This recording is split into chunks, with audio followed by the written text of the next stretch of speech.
am here with Lisa Dipasquale, who has just written a book called Finding Mr. Righteous. Now, I got to tell you, obviously, you've been a blogger and a writer for a long time. Not the book people were expecting. Tell me about this book. Well, the book chronicles my 15 years in D.C., 5 of which I was, director of CPAC. And, some of the guys that I've dated over the years and how that's influenced my own religious journey from being an atheist to being a Christian. And when did that finally take place? About 2 years ago. So not too long. Hey, God works in His own time. Now you're looking. Now in the book, again, I must confess, I have not read the book yet.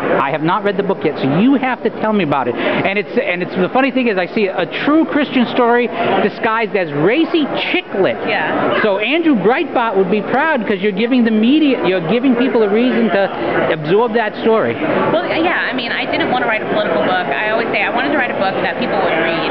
And it's a racy book. If Ann Coulter calls you racy, you put it on the cover of your book, right?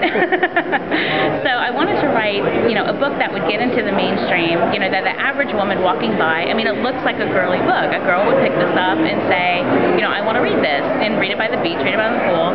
And that's the way that I wanted to tell my Christian and conservative story, was in a new medium.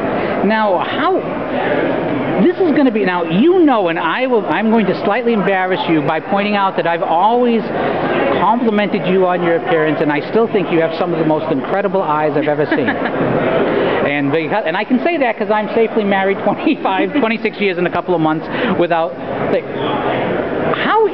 when you're in the political arena, when you're doing this type of thing, how hard is the dating scene to actually meet somebody who's sincere? That's got to be really difficult. Well, it's particularly hard in a city like D.C. where everybody's thinking about their work.